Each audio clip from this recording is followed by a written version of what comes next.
Bienvenue sur Histoire d'un crime, la chaîne où nous plongeons au cœur des mystères obscurs et des intrigues troublantes. Préparez-vous à découvrir des récits fascinants et des enquêtes palpitantes. Installez-vous confortablement et laissez-vous emporter.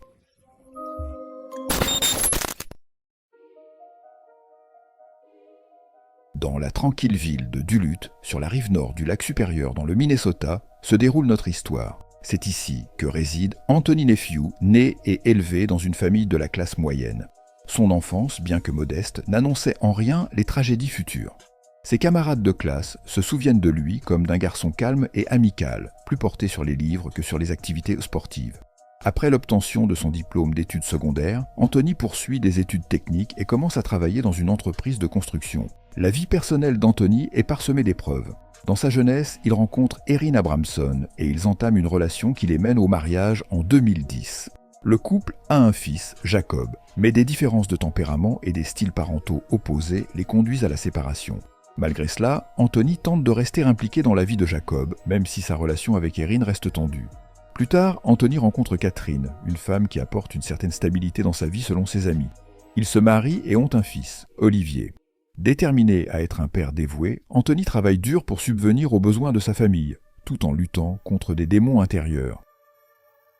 Le combat d'Anthony contre la santé mentale a commencé tôt dans sa vie.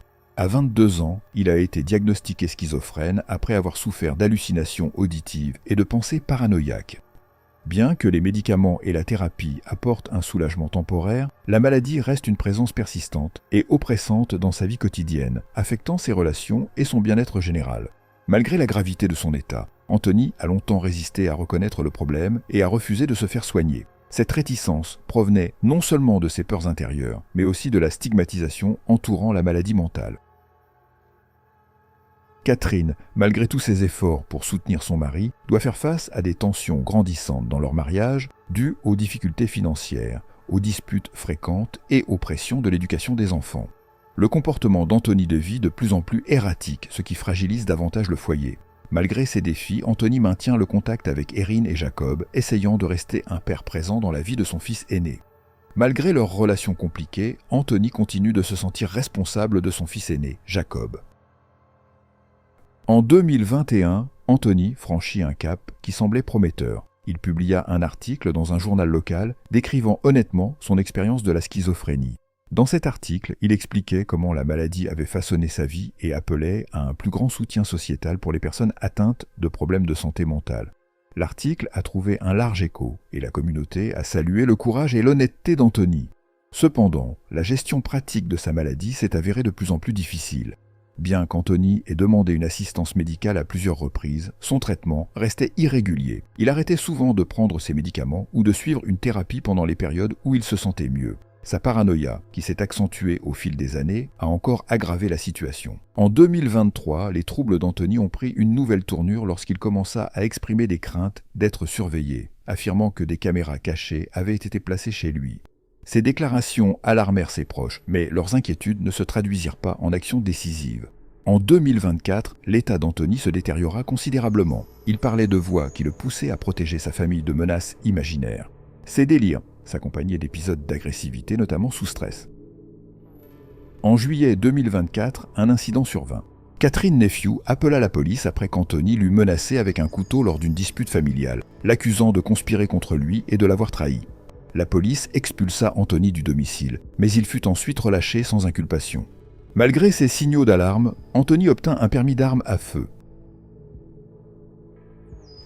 Son état mental continua à se détériorer et ses efforts pour y faire face échouèrent. Son entourage vit un homme lutter pour garder la tête hors de l'eau, mais incapable de surmonter ses peurs et démons intérieurs. À l'approche de novembre 2024, le comportement d'Anthony Nephew devint de plus en plus alarmant. Ses proches remarquèrent ses regards vides, ses commentaires troublants et ses sautes d'humeur volatiles. Pourtant, personne ne pouvait prévoir l'horrible conclusion qui l'attendait. L'incident du couteau en juillet 2024 fut le premier indicateur majeur de la situation incontrôlable d'Anthony. Les signes avant-coureurs étaient nombreux, mais la tragédie était inévitable. L'appel de Catherine à la police en juillet 2024 aurait dû déclencher de nouvelles mesures, mais Anthony a été libéré après une brève détention. Son retour à la maison a marqué le début d'une nouvelle vague de tension. Catherine craignait pour sa sécurité et celle de ses enfants, mais hésitait à aggraver la situation en demandant le divorce. L'obsession croissante d'Anthony pour les menaces extérieures était un autre signal d'alarme flagrant. Il était préoccupé par l'instabilité politique et exprimait fréquemment ses craintes quant aux dangers du monde. Lors de conversations avec des amis, il avouait se sentir comme une cible. Ses commentaires étaient souvent perçus comme de l'anxiété ou des réactions excessives aux événements actuels. Mais, compte tenu de son diagnostic, il s'agissait probablement de manifestations d'une aggravation de la paranoïa. L'un des développements les plus troublants a été l'acquisition par Anthony d'une arme à feu en septembre 2024.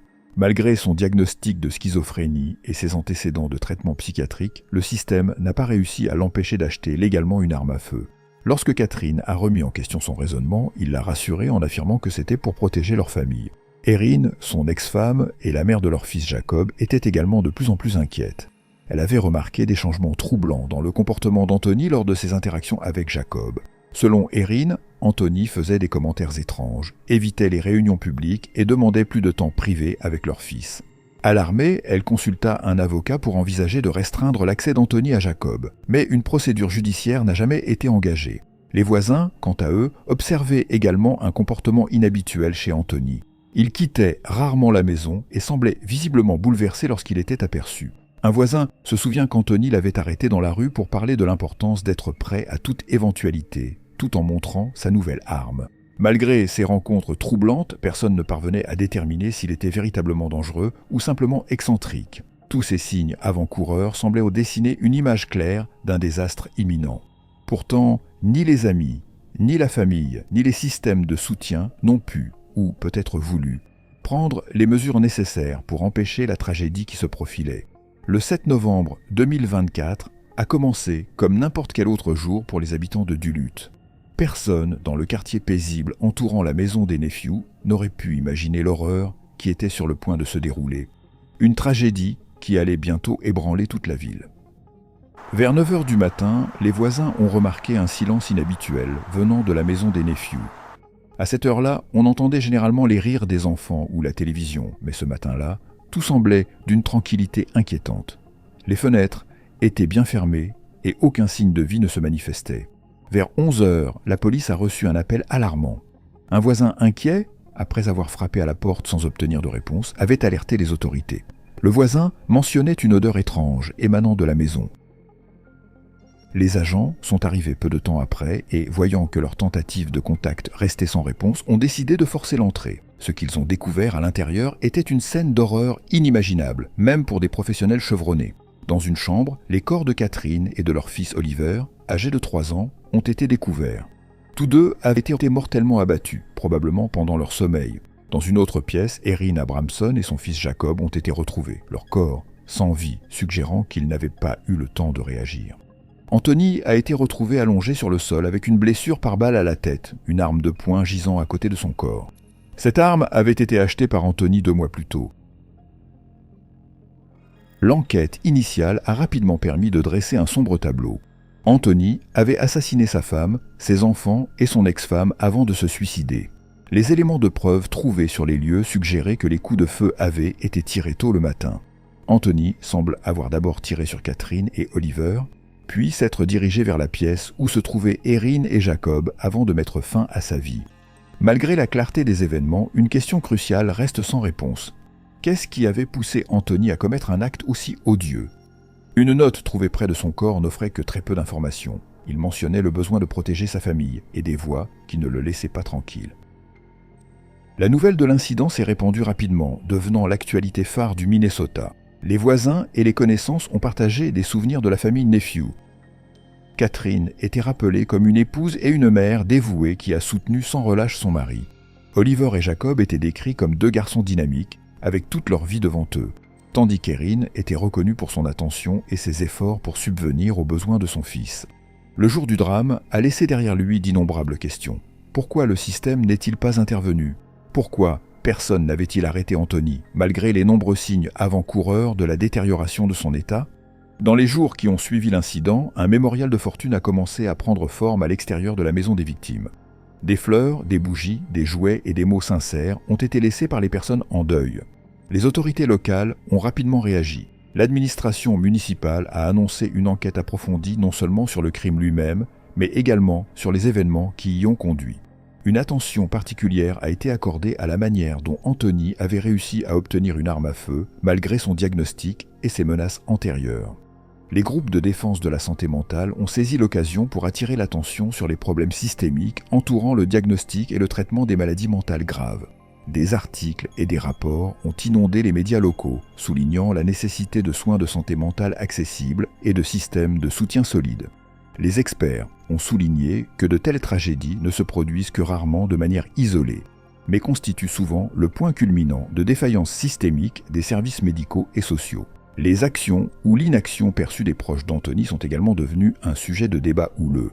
Certains ont fait valoir que sa famille et ses amis auraient dû prendre plus au sérieux ces affirmations, selon lesquelles il entendait des voix et ressentait des menaces. D'autres ont souligné que Catherine avait fait tout ce qui était en son pouvoir pour se protéger et protéger ses enfants, mais qu'elle s'était heurtée à des obstacles insurmontables au sein du système. Les forces de l'ordre ont également été critiquées. Beaucoup se souviennent de l'incident de juillet 2024, lorsqu'Anthony avait menacé Catherine avec un couteau. Les critiques ont fait valoir que cet épisode aurait dû entraîner une intervention plus sérieuse, comme son hospitalisation ou un traitement obligatoire, mais cette occasion a été manquée. Face au tollé général, la ville a organisé plusieurs événements pour honorer la mémoire des victimes. L'un de ces événements, une veillée aux chandelles, a eu lieu à l'école fréquentée par Jacob. Des dizaines de personnes se sont rassemblées pour allumer des bougies, partager des souvenirs et présenter leurs condoléances aux proches en deuil. La tragédie survenue au sein de la famille Nephew a contraint la société et les experts à chercher des explications et à analyser comment un incident aussi horrible avait pu se produire. Le discours s'est centré sur 3 aspects critiques: le rôle de la santé mentale, les actions du système judiciaire et l'état du soutien aux personnes en crise. L'un des principaux points de discussion a été l'état des soins psychiatriques. Anthony Nephew avait un diagnostic confirmé de schizophrénie, mais son traitement était au mieux sporadique. Les experts ont noté que cette situation est courante chez les personnes souffrant de maladies mentales graves. Pendant les périodes de rémission, les patients arrêtent souvent de prendre leurs médicaments, augmentant ainsi le risque de rechute. De plus, les médecins traitant Anthony n'étaient pas en mesure d'assurer une surveillance cohérente en raison du système de santé surchargé et du manque de ressources pour le suivi à long terme des patients. Beaucoup ont plaidé en faveur d'une meilleure collaboration entre les institutions médicales et les forces de l'ordre afin de garantir que les personnes présentant un diagnostic grave reçoivent un soutien médical et social. Le fait qu'Anthony ait pu acheter légalement une arme à feu malgré son diagnostic psychiatrique a suscité une indignation généralisée. Au Minnesota, comme dans de nombreux autres États américains, les vérifications des antécédents des acheteurs d'armes à feu ne permettent souvent pas d'identifier les personnes souffrant de problèmes de santé mentale. Les critiques ont souligné que les autorités auraient dû accorder plus d'attention à l'histoire d'Anthony, en particulier après l'incident au cours duquel il a menacé sa femme. Ils ont fait valoir que les forces de l'ordre et les régulateurs des armes à feu auraient pu empêcher la tragédie en refusant à Anthony l'accès aux armes. Un autre sujet de préoccupation a été le rôle de la famille et de la communauté dans la prévention de telles tragédies. Beaucoup se sont demandé pourquoi les amis, la famille et les collègues d'Anthony n'avaient pas reconnu le danger qu'il représentait. Le rôle de Catherine, en particulier, a été présenté à la fois comme une figure tragique et un symbole de ceux qui sont piégés dans des situations de violence. Son histoire a mis en évidence comment les victimes de violences domestiques sont souvent confrontées à des obstacles qui les empêchent d'échapper à la peur pour la sécurité de leurs enfants, au désir de préserver la famille et aux lacunes systémiques dans la fourniture d'une protection adéquate. Des programmes ont été lancés pour former les forces de l'ordre et les agents de santé à reconnaître les signes avant-coureurs et à intervenir avant que la violence ne dégénère. Pourtant, la question qui persistait dans l'esprit des habitants de Duluth était douloureusement simple. Catherine, Erin, Oliver et Jacob auraient-ils pu être sauvés? Même si cette question reste sans réponse, les leçons tirées de cette tragédie pourraient contribuer à prévenir de nouveaux cas. La perte de 5 vies, dont 2 enfants, a été non seulement une catastrophe personnelle pour leurs proches, mais aussi une blessure profonde pour l'ensemble de la communauté. Les autorités du Minnesota ont annoncé une révision des services de santé mentale de l'État en mettant l'accent sur les soins préventifs. Des fonds supplémentaires ont été alloués aux centres de crise capables de réagir rapidement à des situations comme celle de la famille Nephew. Un groupe de travail nouvellement formé a recommandé une collaboration obligatoire entre les forces de l'ordre, les prestataires de soins de santé et les services de protection de la famille, pour garantir que les signes avant-coureurs, tels que l'incident du couteau survenu en juillet 2024, ne resteront pas sans réponse à l'avenir. L'achat légal d'une arme à feu par Anthony est également devenu un catalyseur de changement. Alors que la vérification des antécédents était déjà en place, des discussions ont commencé au niveau des États sur le renforcement des réglementations, en particulier pour les personnes souffrant de problèmes de santé mentale. Une proposition appelait à intégrer les dossiers médicaux dans la base de données de vérification des antécédents afin d'éviter des cas similaires. Cette idée a cependant suscité une controverse. Les opposants ont fait valoir que de telles mesures pourraient stigmatiser les personnes souffrant de problèmes de santé mentale, dont beaucoup ne représentent aucune menace. Les partisans, en revanche, ont insisté sur le fait que l'accès aux armes à feu pour ces personnes doit être strictement contrôlé afin de donner la priorité à la sécurité publique. Pour honorer la mémoire de Catherine, Erin, Oliver et Jacob, un mémorial a été érigé dans un parc près de leur domicile dédié aux victimes de violences domestiques et de tragédies familiales. Une plaque commémorative a été installée et plusieurs arbres ont été plantés pour symboliser l'espoir et la résilience. L'école de Jacob a également assuré la pérennité de sa mémoire. Une bourse en son nom a été créée pour les étudiants faisant preuve de gentillesse et de compassion envers leur père. Les histoires de Catherine Nephew et d'Erin Abramson sont devenues des symboles pour de nombreuses femmes confrontées à la violence domestique. Les organisations de soutien locales ont commencé à utiliser leur nom dans des campagnes de sensibilisation à l'importance de demander de l'aide le plus tôt possible. Cette tragédie a laissé des cicatrices qui ne guériront jamais complètement pour ceux qui ont connu les victimes. Cependant, elle a également fourni l'occasion de repenser les approches concernant des questions cruciales comme la santé mentale, la sécurité des familles et le contrôle des armes à feu. L'histoire d'Anthony et de sa famille nous rappelle la nécessité d'agir rapidement et de manière décisive pour éviter que des tragédies similaires ne se reproduisent à l'avenir.